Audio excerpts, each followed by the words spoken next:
over 35 MPs actually by yesterday. Yes. There were rumors circulating in the presence of Parliament that over 35 members of Parliament are going to be summoned. 35? Yeah, to appear before the Criminal Investigations Department between today and I think tomorrow. But while Fred Enanga, the police spokesperson, was giving a statement, he said, I've not received any info. I do not know about the summoning of 35. And he said that 35 is too big a number to be summoned within that period of time. Also, by yesterday, there were confirmed reports from Parliament still that 2 MPs, one from Western and one from Eastern, are supposed to appear before the CID today. But all these... We don't know the names. We just know the regions. One is from Western Uganda and one is from Eastern Uganda. Those are supposed to appear for misusing money for corporate unions, about 147 billion that was given out to 13,000 corporate unions. And some of them say we have not received this money, despite government allocating 147 billion to be distributed to these people. So yesterday within Parliament, Sechikubo Remiyaga County MP was advising his fellow MPs, please come back from your trip. Some have run to Kenya. He says some have run to Kenya. They're seeking others asylum. have gone to Tanzania. Chitabu They are fearing to appear before police. So he was saying, please come back, sign the censure motion, and we proceed to censure. If you have nothing to hide, there's no reason for you to hide. Would you hide though? If I have nothing to hide, why would I hide? But if I had something to hide... Henry, if you were in that parliament, would you be among the people who have nothing to hide? You see, even the Bible says, what is done in darkness shall come out in light. Yeah. That's why I'm asking, would you be among the people who have done things in the dark? No, it depends on how many Gamba Nogus you have and how protected you feel, Yeah. But now the spotlight is on everybody. I'm looking at headlines everywhere. Yeah. In all papers. It is the headline today. So let's see how the proceedings go. Meanwhile, the 2 MPs were committed. Actually, the 3 MPs. The 3 MPs, were committed to High Court yesterday. Although one of them is still missing, the Busiki County MP, the one who was rearrested after being given bail on 14th of June. For me, my question is one, Pam, even before we cross over to another story. And these people have been untouchable. So why now? Because the president came out and spoke, saying he has evidence, and then he said, I'm going to crush those people. He said, I have been hearing, but now I have proof and evidence. So the thought is he could have shared the proof that he has got with the CIDs or the investigations or security agencies, and that is why they are now going after them, because the president has spoken. A crackdown is happening. We will keep you posted. It's a discussion you can be a part of. Away from that, what else do we have happening? Well, also Uganda is gearing up to celebrate the African Day, to recognize African Public Service Day. It's commemorated every 27th of June, and not 27th, but 23rd of June. Catherine Bitarakwate is the one who is speaking at the Uganda Media Center this morning, and she's saying that, well, for us, despite the celebrations being taking place annually across UN countries or African countries on the 23rd of June, for us, we are going to shift our celebrations to the 27th of June at Kololo Ceremonial Grounds. She's saying that this African Day of Public Service gives a chance to public servants to interact with the community. There are people there who don't know what public servants do.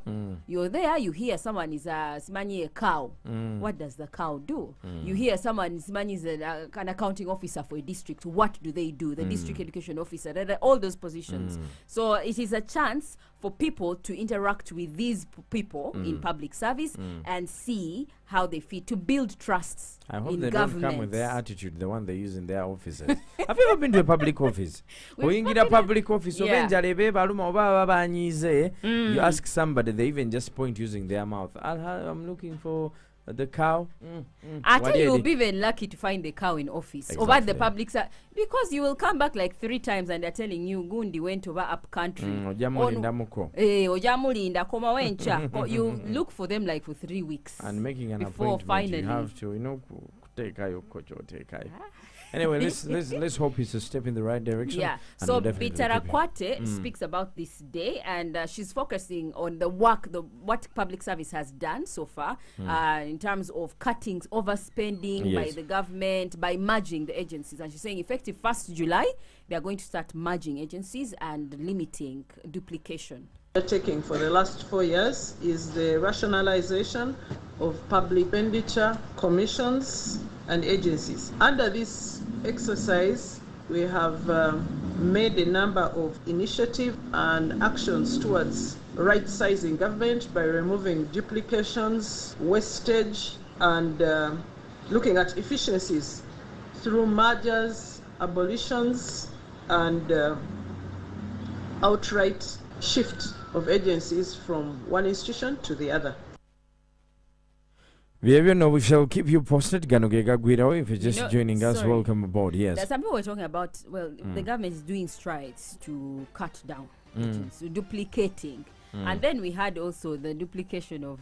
Anyway, let me not talk about it. You say it. You've already started the journey, so you finish it. Okay. Let's see how this goes. Let's just see how the it duplication goes. of what, Pamela? No, let's stop there. Really.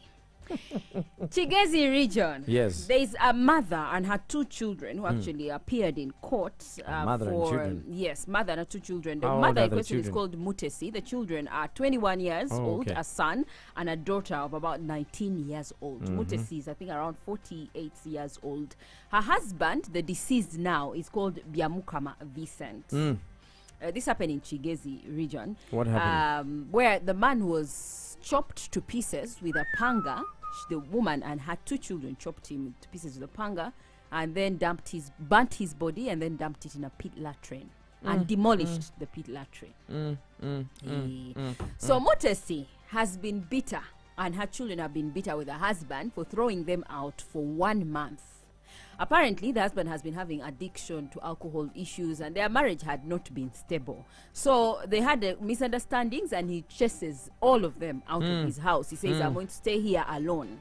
So what happens when he chased them? They went to a around the vicinity, neighborhood. They were staying at neighbors' places, whatever. So they would wait when the man has gone to work, enter Byamukama's house, the father's house, the 3 of them, cook some food, eat, and then before he has returned, wash the dishes and disappear.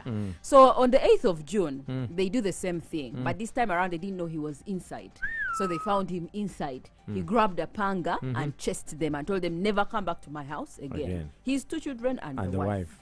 So later in the night, about 11 p.m., they decide to retaliate. They come into the house when he's deep asleep, get the same panga he threatened them with, and chop him with that panga, and that's how they dumped him. Jeez. Before the husband or father to the children would return, they would sneak out of the home. So on the 8th of last week, they were sneaking to cook food in the home, and they found the husband and father was already in the house.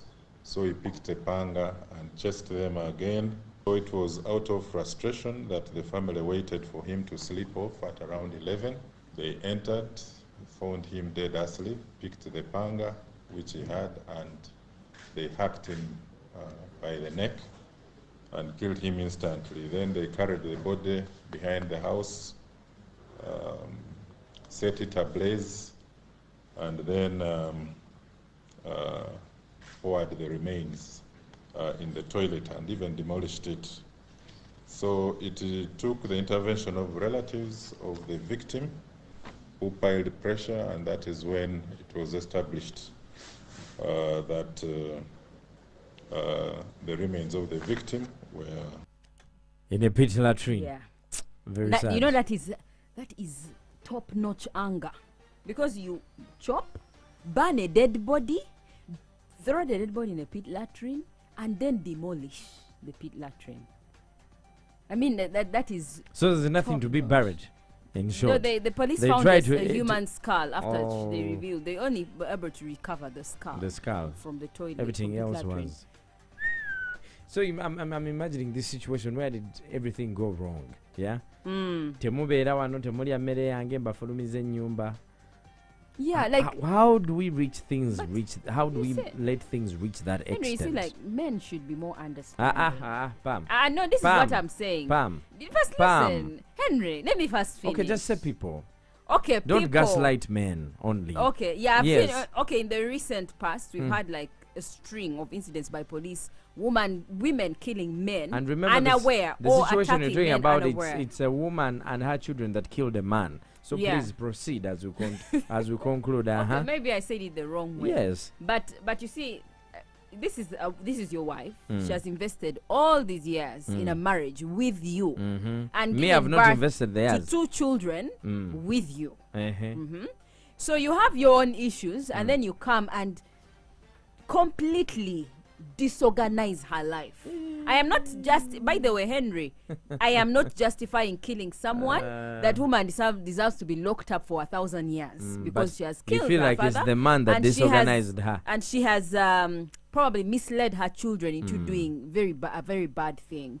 But I also feel like if someone has invested in something, don't just throw them away. The way that you kick them out matters. In a relationship, is it a one-sided investment or both of you invest? When I spend 6 years with you, is it only you that has invested the 6 years in me, or we've both invested in each other? Henry, now let me put it this way. Pamela, Henry, first wait. No, I'm listening to you. Both of you invest. The value of a woman goes down with the years. The value of a man does not. That is why you'll find a 53-year-old man with a 20-year-old girl. I mean, he can even marry an 18 or a 19-year-old woman and bring her into his house as a 60-year-old man. But for you, as a woman who has invested all her years, your 50, 60 years, I mean, like, seriously, where are you going to... even an 80-year-old man doesn't want you. He still wants like a 50-year-old, or I mean, maybe like a 30-year-old woman. You get? So no, I don't. You get it, no, Henry. The value depreciates for a woman as you age, while for men it appreciates, in that a man can start his life over.